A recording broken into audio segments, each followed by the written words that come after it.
que la nuit internationale de la presse a vécu et vivra désormais.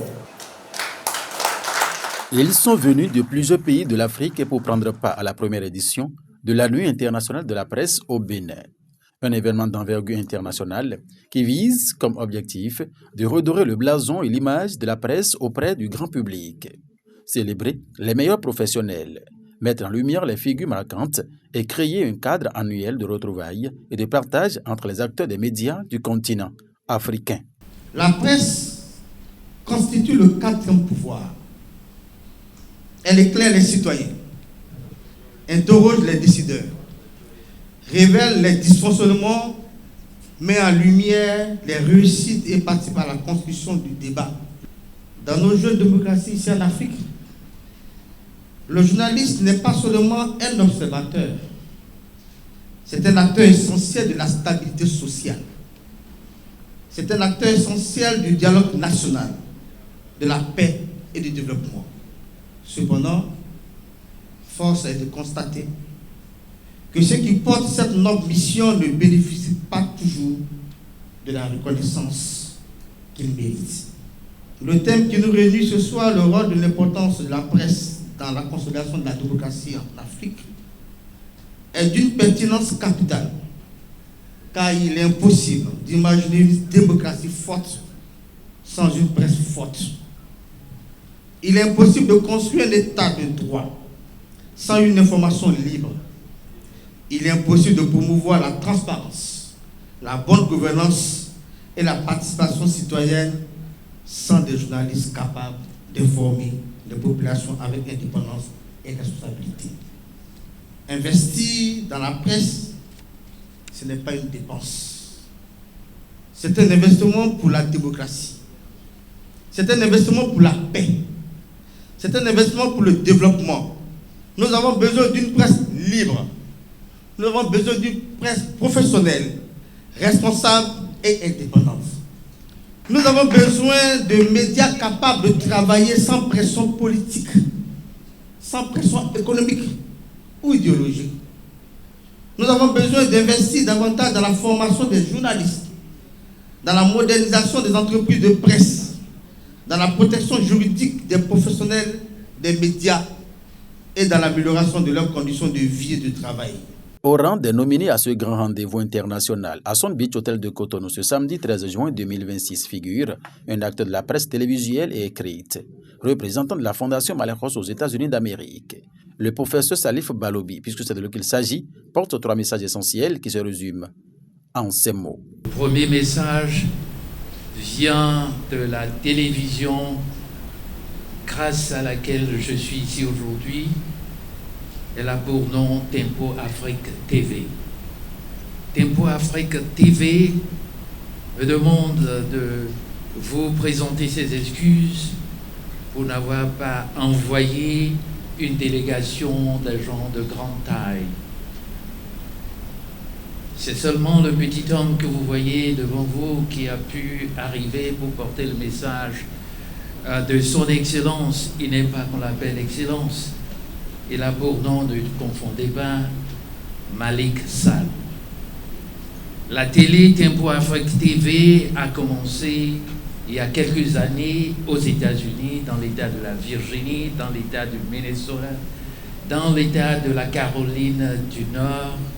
Et puis aujourd'hui, comme Dieu est grand, Tempo Afrique TV est sur la terre, le pays qu'on appelle le pays de la Teranga, à Thiès au Sénégal.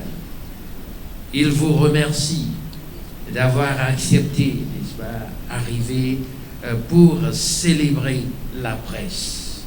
La presse qui est compressée par les politiques, qui est compressée aussi économiquement.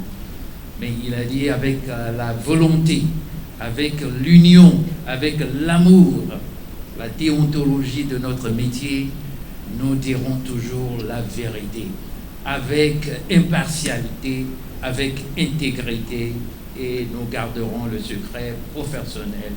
Et là où nos règles feront défaut, l'éthique personnelle et collective fera le bon chemin dont nous avons besoin. Le second message vient de Maître Saïd Larifou. Si ce nom vous dit quelque chose, ce panafricaniste, cet homme qui est entre deux avions pour défendre les panafricanistes, les démunis, les sans-voix, et c'est un malgache. Il fut l'avocat de Maître Sonko au moment où le Sénégal a failli connaître une déchirure très grave. Maître Saïd, compte tenu des urgences de dernière heure, n'a pas pu prendre l'avion, mais m'a demandé de vous dire contre vents et marées, il vous défendra, il nous défendra sans un copec. Une acclamation pour Maître Saïd Larifou. Le troisième message, pas le moindre, vient de la Fondation Malé Hossou que je représente dignement aux États-Unis.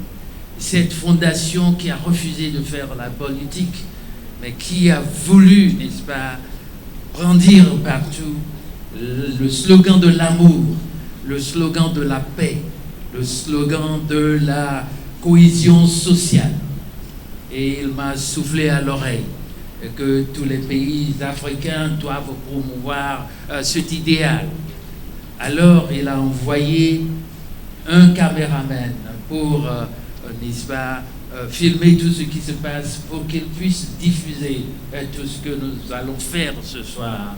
Alors, une tête de reconnaissance, personnellement, je dois à cette fondation qui promeut l'amour partout. Alors, merci à toutes les délégations.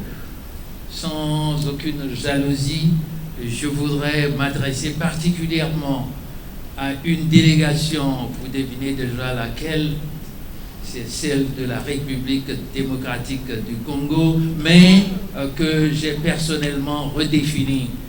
La République démocratique du Congo s'appellera désormais, dorénavant, la richesse durable du continent.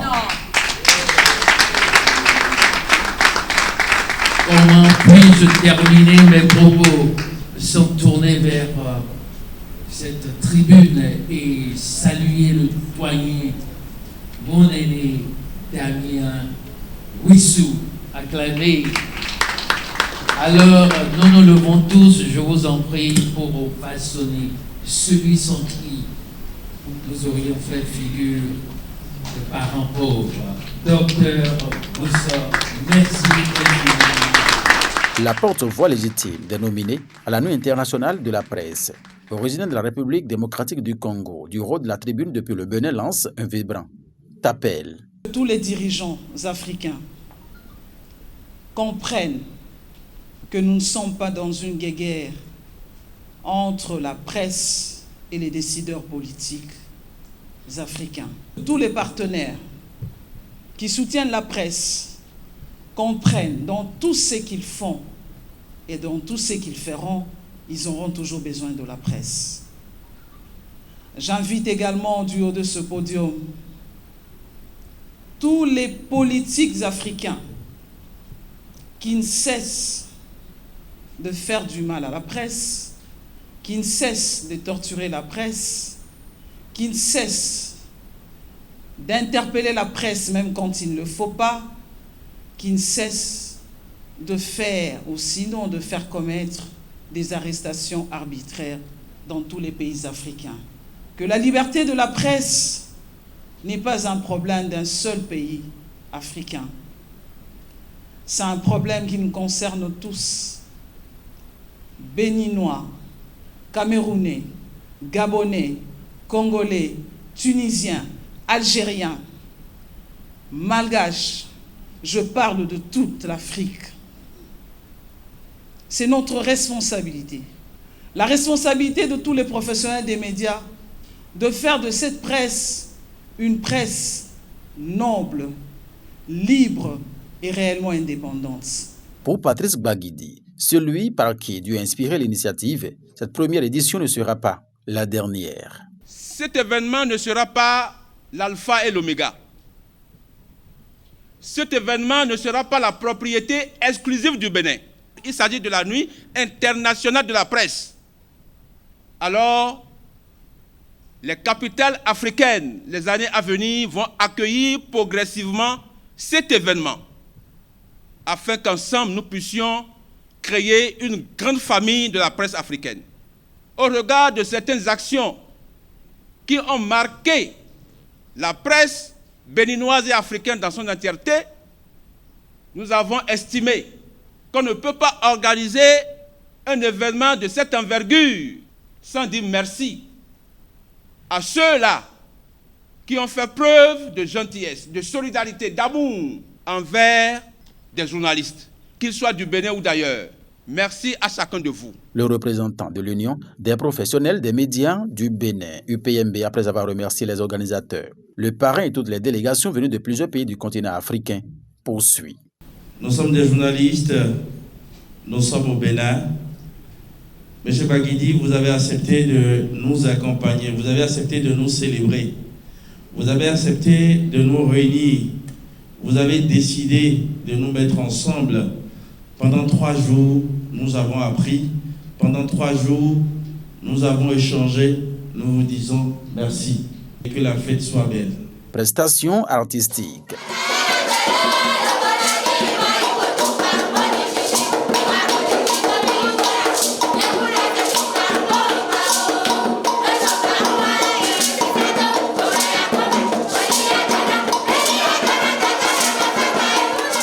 Remise de distinction d'honneur aux nominés provenus de plusieurs pays de l'Afrique.